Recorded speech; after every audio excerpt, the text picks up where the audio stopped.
Hello, everyone, and welcome to the latest edition of LPL Market Signals. Jeff Bookbinder here, your host for this week with my friend and colleague, Jeffrey Roach. How are you today, sir? Thanks for joining.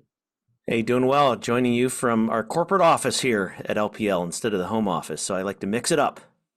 Very good. In Fort Mill, South Carolina, not too far from Charlotte. So thanks for joining, Jeff. We have an exciting special podcast for you today because we're going to talk about our 2025 outlook.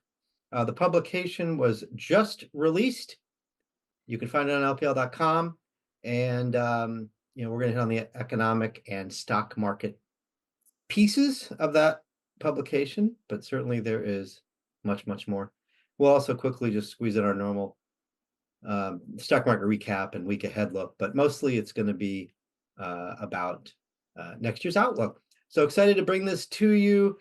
Quickly for the market recap. I mean, last week was all about big tech and more new highs. So you see here, S&P up 1, the Nasdaq up over 3. The big tech sectors, obviously tech, as well as consumer discretionary and communication services were the leaders. And, you can really see that dramatically on this table, because look at the 5-day performance for the Russell 200 growth versus the Russell 200 value. Plus 3.8 for growth, minus 2 for value. That's about as big of a gap as you will see. The mega cap tech outperformance is also evident when you look at the equal weight S&P versus the market cap weight S&P. The market cap weight did much better last week. In fact, it was the biggest outperformance by cap weighted S&P, which is the traditional S&P, versus the equal weight S&P since July. That was really the story. We had some good earnings in tech land, and and rates cooperated, and economic data was pretty good. So, Jeff, thoughts on the market advance last week, and then maybe turning to international, where we've just had a crazy amount of geopolitical events creating about as much uncertainty as you can have. Yeah, you're right. Syria and government leadership changes or other political uncertainty in Germany and France and South Korea and elsewhere. So maybe put that in perspective for our listeners. Yeah, so you're right. There's a lot of interesting things that kind of set the stage, not only for last week, but also what we're seeing going into the remaining parts of the year. So, of course, we had a little more clarity on labor market when last Friday the labor market report was released. We're now a month removed from the impacts from Hurricane Helene, which provided a little bit of unusual volatility and uncertainty in the markets. We just didn't have a really good, clear look at how job market was behaving. So a fairly positive job market report. And then, of course, the big news, I think, last week that set the stage for where risk appetite is Chair Powell basically removing some of the uncertainty that the Fed is going to indeed cut in December or January, but they're not going to be on a prolonged pause for a while. Then I just want to highlight one thing on the Japanese front. So we show in this chart, just not only the sectors on the left side domestically, but if you look to the right side, you see Europe, Asia, Latin America. Wanted to draw your attention to the bottom right with Japan, Nikkei recovering in the last 5 days. And it's a little bit of a payback. They're lagging behind domestic markets ever since the surprise hike in the end of July. They're starting to really have a concerted effort to follow the Federal Reserve's strategy, actually, and try to communicate a lot clearer to markets what their thoughts are in terms of policy and the path for policy. So be on the lookout for 2025 to be an interesting year for Japan markets. Yeah, this is ECB week, not BOJ week, but nonetheless, global central banks will be a focus for investors next year for sure. Exactly. So, one more thing too, we don't really talk about this a ton, but, so Fed is making their decision on the 18th of December. Not only a decision, but they're also releasing the summary of economic projections, so an update on their forecasts. And then, of course, the BOJ is meeting the 19th. ECB is meeting this week, as you say. They all do try to cluster their meetings together, and it's actually on purpose. they do that to try to at least synchronize their strategies. Yep, interesting. We know, yeah, the Fed's coming up soon. So certainly this week's CPI will be an important consideration for them when the Fed meets next week. Actually, before we advance, getting a little ahead of myself. So the bond market was part of the story last week too, because we had a rising Barclay, Bloomberg Ag, and we had lower rates, which of course in this environment is good for stocks. So that I think that helped prop us up a little bit as well. Back to stocks though. Here's the S&P 500 chart, and I priced this morning. It's Monday afternoon, December 9th, as we're recording this. So we've pulled back a little bit today, in part on the geopolitical issues, as well as some concerns about trade retaliation, we'll say, with chips and China. But nonetheless, we're still at the top end of this rising price channel. And we've been saying this for a while, that that's a logical place for a pullback. I mean, we're only down about 0.5% today, but this is a logical place for a pullback. And maybe we go back down to the 50-day average. We think there's probably at least a couple hundred points of downside on the S&P 500, at least in the near term. So Jeff, you alluded to it. The jobs report certainly on Friday helped the market at least maintain its gains for the week. So you put a few charts in here that show the some perspective, I guess, on the job market and maybe how the Fed will react to the report from Friday. So why don't you take us through that? Yeah, I think the Fed, right? The Fed will focus more on the longer term averages, not the month to month moves. In fact, it's a good reminder for our audience, for themselves, to do the same thing. Don't look at the month to month gyrations, because that's going to be a lot more choppy than what the 6 month moving average will tell you in the trajectory. And I'll give you a nice little bumper sticker in terms of this graph. You look at the columns, that's your month to month. Your orange line is just taking 6 month average of those monthly changes. And it tells you, the first half of the year, we were adding jobs in some sectors, still recovering jobs and kind of coming back up to where demand was for particularly leisure and hospitality, restaurants. That was the first half of the year. And then you have this nice little slide, and we're hovering pretty consistently at about 150K on a 6 month average basis. So your bumper sticker would be, this is the angle of that slide is something that would not be really scary for your average toddler, right? If it's not a steep slide, it's not a cliff. This is a fairly measured slowdown, and you see it in this chart. It's consistent with I think how markets are responding even after last Friday's jobs report. When I was a toddler, Jeff, I think the slides were a little steeper, and safety was not as big of a concern on public playgrounds. So I'll throw that in real quick. So you've been highlighting how continuing claims is connected to unemployment. What's the key takeaway here? Yeah. So, I think what's nice is investors, those that are, watching the markets, listeners to this podcast, realize, there's a lot of data that comes out on a quarterly basis. Some come out on a monthly, some a little less frequent, a little more rare, less reports come out on a weekly basis. But one of those reports that come out every Thursday morning, 8:30 Eastern time, is the number of those that are collecting unemployment insurance. We actually talk about the initial claims, those that are initially collecting, and I should say applying for those benefits. And there's also a number that gets published, which I think is even more important. This is what I'm actually showing in this graph, those that are continuing to claim unemployment insurance benefits. That comes out every week, and it's a great way to get a quick read at what's happening and what could happen in those monthly non-farm payroll reports. So this chart's basically just saying what we're seeing in the data right now, as of the last several Thursday reports, and this has actually happened for several months now, suggesting that unemployment rate has a potential to tick upward. We actually saw it last Friday, 4.1 to 4.2. We could see it continue on up to 4.3, 4.4 for December going into next year. So that's something that I think we should not be surprised at all. We should expect that unemployment rate will uptick in the next several months, given the data. That is part of our 2025 outlook, which you'll see in a moment. So the question, Jeff, is what does that mean for the Fed?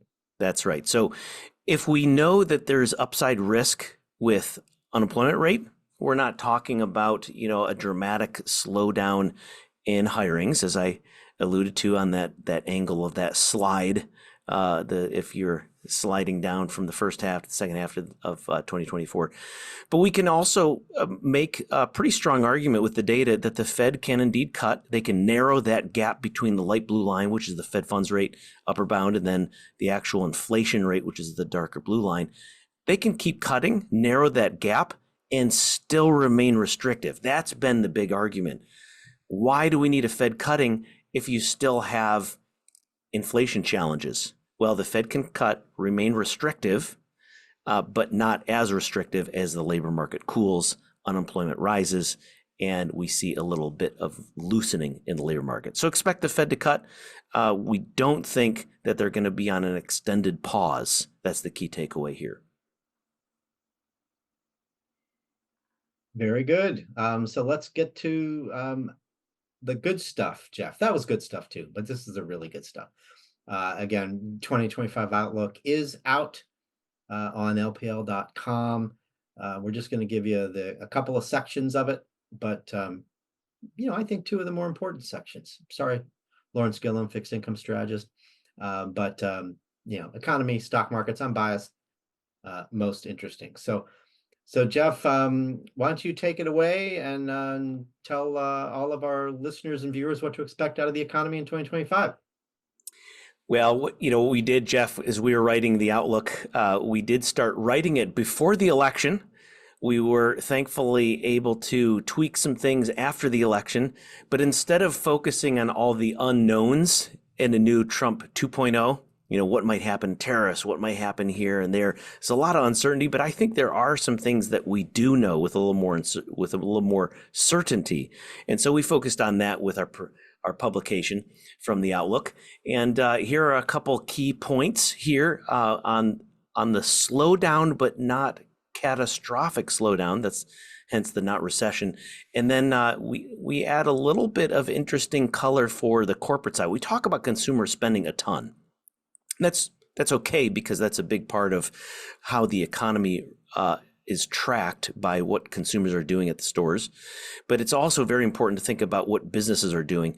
And I show a graph in that outlook talking about the idea that going into 2025 and throughout 2025 actually might be a very good pro-business opportunity, particularly for capital expenditures on the corporate side. So that's a little bit there. I won't go through the rest of the bullet points because the charts that I'm going to show in a little bit build the case.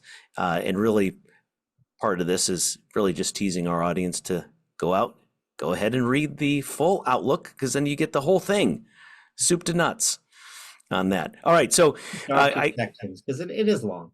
Just absolutely read our two sections. Yes. So what's interesting, and I wanted to kind of highlight the fact a lot of investors and a lot of professional institutional money managers talk about the micro drives the macro. A lot of different folks say that. In fact, Scott Bessent, probably the new Treasury Secretary, talks about the micro drives the macro. And I think one of the things that's interesting about that is to say, okay, if you read about what businesses are saying, that can help develop a view. And businesses had been very, very clear that they were holding off capital expenditures that they already budgeted and they already planned on doing until clarity in the election. And we're starting to see businesses make good on that. Meaning there's a little bit of this pent-up demand because businesses have been holding off for actually quite a few quarters. One of the things I wanted to highlight, not only just in general CapEx, but also the research and development component of CapEx. Not necessarily as big as consumer spending, and this is what I'm just showing here. There's an opportunity for intellectual property products, the research and development component. So think of businesses upgrading their software, buying computers, buying machinery, all that could support growth, even if the consumer slows down a little bit. So that's one of the things that we tease out in the outlook. And then I'll show a few more slides, then we'll jump to you, Jeff, on some of the equity side of things. One of the things that's helpful to think about is you go into different stages of how the economy is behaving, and business cycle analysis has been challenging really ever since COVID, right? We've never had a business cycle where the amount of shutdowns hit so many different categories in different ways, right? So we weren't going on cruises, we weren't going on international vacations, in 21, even 2022 for that matter. Europe was still shut down, but we could still buy off of our Amazon app. And that was kind of an unusual behavior. So outside of business cycles and some of the data there, I'm building the case that it's also interesting and important to include in your analysis on business cycles and where the economy is going, include some type of look on the demographic side of things. What does the economy look like? What are the economic agents look like? And what I think is fascinating is the millennial cohort now just entering their peak spending years and their peak earning years, for that matter. And we've seen from other data that of all the age categories, millennials seem to be in a pretty good shape right now, right in the 2024 and the years leading up into 2024, and then preparing for that 2025 outlook. We really wanted to highlight the value of demographic analysis. So at this point, think about what could support the economy given an unknown shock that might happen, right? Shocks are typically what brings out a recession. Jeff, as you know, a lot of things think about all the recessions over the last several decades. Great financial crisis, of course, a banking shock, 9/11, a shock, Asian crisis, long-term capital management blowing up, all these different shocks. If we go through another shock, there are certain cohorts, particularly the millennials and the well-heeled millennials, seem to be entering 2025 on a pretty good foot. So what does this mean? So we talk about CapEx, we talked about AI component and research and development component on the corporate side. When you think about the consumer side, again, that's 2/3 of the economy. That's why it gets so much airtime, if you will. 2/3 of the economy is consumer spending, both on goods and services. And so I think it's really helpful if you want a good indicator on how the economy is going, track the upper income household. So you could talk, luxury brands, right, Jeff? You sometimes bring that up in some of our meetings on the equity side. Where are the upper income, middle and upper income for that matter? Where are they shopping? How sensitive are they to price changes? How is their experience going? And that certainly is a great leading indicator for where the overall economy is going. Hence, key takeaway, 2025, probably softer than the breakneck speeds of 2024 from a GDP growth standpoint, but still growing, but not as strong as we've seen over the last several quarters. I think that well-heeled consumer is part of why so many folks have been surprised over the last couple of years at how well the economy is held up. As you alluded to, the consumer is mostly the economy, and the spending is really driven more by the upper income folks. Those are the folks with the low mortgage rates, and you end up with a really big, strong foundation for consumer spending. So I think that's a really important point. Yeah, that's right. And we actually think it showed up in last year's annual outlook, or maybe the mid-year, but specifically on the number of households in the U.S. that refied in 2021. It's phenomenal. It really does explain a lot for how we're sitting even this year and going into next year. Yeah, it wasn't just stimulus checks flying around. So next up, inflation. Yeah, so we talked earlier, but yeah, That's right. So we briefly talked consumer, briefly talked business side, corporate side. So let's think inflation, Fed. The Fed has a challenge because we've come off the peaks of inflation, but we're still running hot. Part of the reason we're running hot is because there's still this pretty strong demand, really for services in general. Starting to see a little bit more cooling in the goods component, but we're still waiting to see a little more cooling in the services side. And that will finally allow some of the inflation rates to get closer to that 2% target. We're still hovering a little bit higher. I think we're going to get a little bit of head fakes in the next couple of months. But I think if you have the patience, and those that are long-term investors should have that patience, if you have the patience, by the time we hit April of 2025, so several months from now, we should actually see some inflation prints coming in below 2%. And that will certainly help risk appetite in the markets. I'd still be surprised if the Fed declared victory on inflation, even if we do get some of those sub-2 readings. But certainly the markets would love that. Well, and the problem is it's not going to stay sub-2 for a while. So, and this is the challenge with some of these year-on-year comparisons. So I said April, and you can hold me to it. I'm a forecaster, so you got to keep me honest here. By April, we'll see below 2% on some of these core rates. But by the time you hit summertime, it'll probably tick back up a little above 2% again next year. And hence, that's why the Fed's going to be cautious. We're not going to see very aggressive cuts next year, but there certainly will be cutting, but on a pretty slower pace. Yeah, and if you're wrong by April, people will forget you ever made the prediction. So you're safe either way. The internet doesn't forget. The Wayback Machine. Good point. So here's your summary. Why don't you run through the quick takeaways, and then it'll be my turn.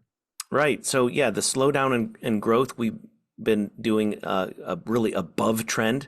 We're going to get to trend, or maybe even a little bit below trend 2025. A little bit of unknowns, of course, in terms of what trade wars might do to the consumer. But watch CapEx. That's the business side, about 15 or 16% of the economy. Labor market has slowed pretty nicely, not too dramatically. That's certainly, markets hate uncertainty, as we know, right? So that's a good thing. And then the inflation Fed really kind of goes hand in hand. We'll have a little bit of a head fake, but the Fed will indeed continue to ease in 2025, but at a slower pace. Very good. And that's a good kind of setup for the stock market outlook, because of course the economic environment is very important in figuring out what the stock market's going to do. Here are my key points. I guess I've got fewer points, but they're a little beefier points. So first, we expect solid earnings growth and stable rates to at least help stocks maintain their rich valuations in 2025. Next, lower rates, productivity gains, and potential market-friendly policy changes are keys to potential upside. So if we're going to get a little bit of multiple expansion, which is not our base case, but if we're going to get it, we think these are the three ways you get it: rates, productivity, and policy changes. Next, risks a potential pronounced economic slowdown. Of course, not our base case, but of course a risk. Reaccelerating inflation, which Jeff, you just talked about. If we do get reaccelerating inflation, you're going to have rate volatility, and you're going to have disappointment, market disappointment around the pace of Fed rate cuts. And of course, geopolitical threats. We don't even have to sell you on that idea as a risk. You just read the news every day. Now we have to worry about a power vacuum in Syria, but there was a number of other risks, widely known risks, in terms of Russia, Ukraine, the Middle East broadly, and China, Taiwan, just to name a few. Tariffs, trade policy could drive a trade war with retaliation. A number of geopolitical risks to watch. So those are some of the reasons why we think you should be a little bit careful with equities here. So we're still neutral. We still think fair value for equities is higher at the end of 2025 than where it is now, but we are not predicting a boom year by any stretch. So I'll also highlight that sentiment is a reason to be a little bit careful here, we think, because it is a bit stretched, which is related to but slightly different from valuations. So I'll go through. I've got 4 outlook charts here.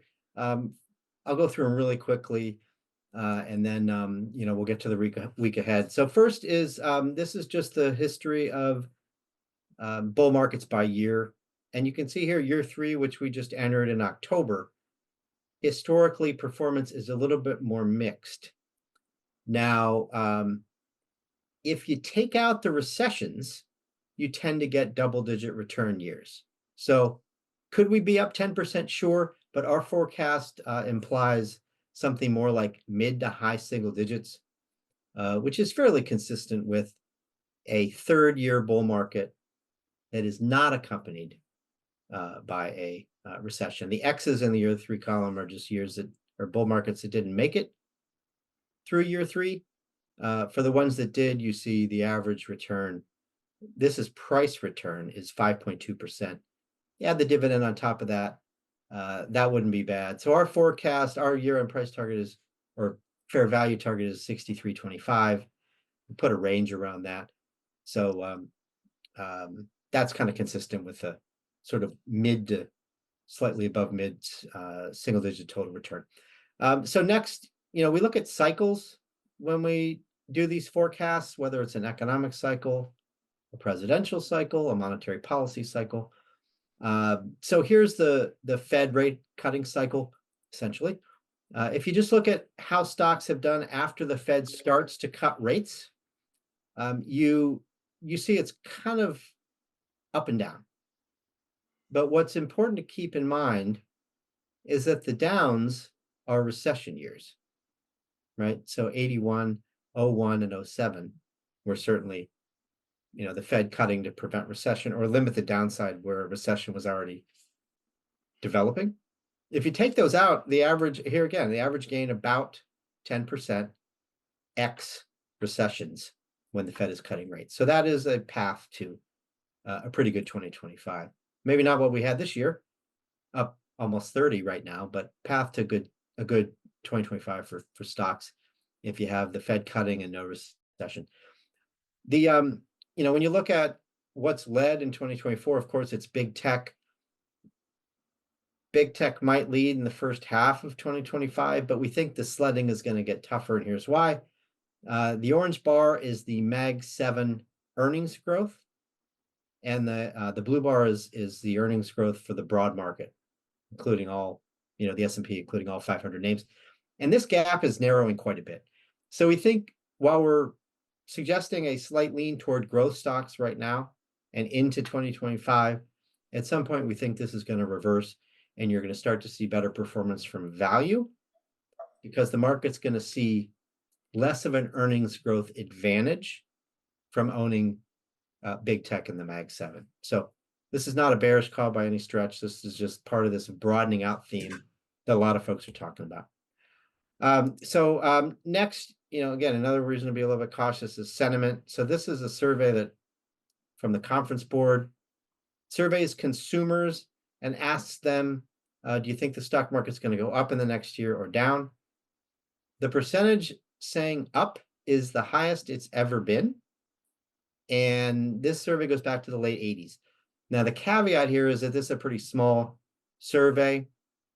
Actually, we have this in the weekly market commentary this week, also on LPL.com, where we point out that the survey is only a few thousand consumers, but nonetheless, it's got a long history.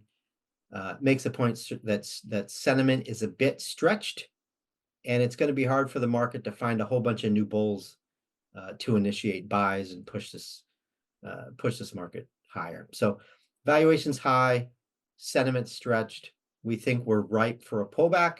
And as you see here, the last bullet point, we favor buying dips. So again, positive year, we think, but maybe in the first part of 2025, be a little bit more careful. Wait for dips, and you could potentially get better buying opportunities than you have now. So just go through these again real quick. We expect valuations to hold, not expand, kind of in that 21, 22 times area.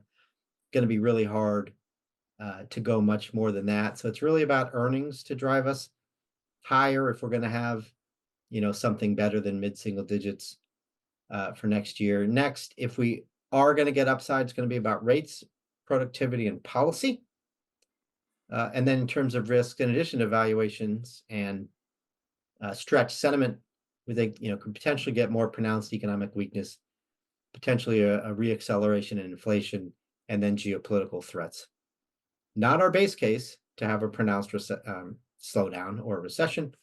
Not our base case to have any sort of renewed acceleration in inflation that's sustained, but certainly a risk. So there you go. That's I think about as quick as I can do it.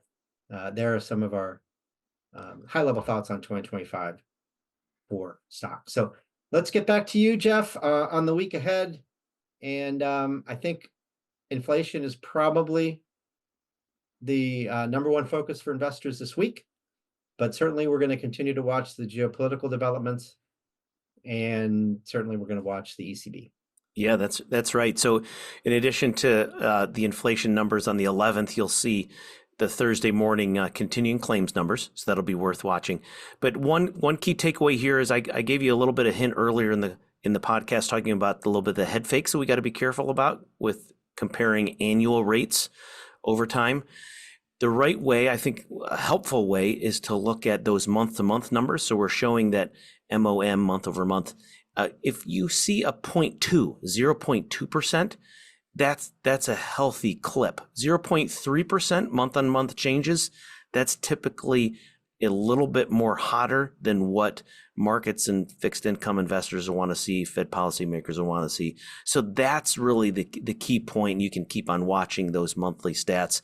We need to see that cool down from 0.3% month-on-month to 0.2s. That's your key takeaway. But expect a little bit of uptick in the annual rate for November, but that's going to revert the first half of next year, as I explained earlier. So there you have it. Last week it was about payrolls. This week about inflation. We actually get a couple of earnings reports that might be meaningful too. Oracle is one. So keep a little bit of an eye on earnings, even though earnings season is behind us. And, we got a solid earnings season, solid high single-digit earnings growth. And we'll probably see that type of growth or maybe even a little bit better over the, next several quarters. So thanks for that, Jeff. Again, really excited to announce the release of the LPL 2025 Outlook publication. I mean, we didn't even get through half of it, right? Because we have a number of sections, certainly the fixed income that we, touched on a little bit, but not a whole lot. We have the asset alternative investment section. We've got a section on geopolitics, a section on commodities. There's a lot there. So we hope you enjoy it. And excited to bring that to you. So thanks, Jeff, for walking through your economic outlook for 2025, your outlook and the teams. And for all of you out there, thank you for listening to LPL Market Signals. Pleasure to be with you again this week. We'll be back with you next week. Everybody take care and we'll see you then. Take care.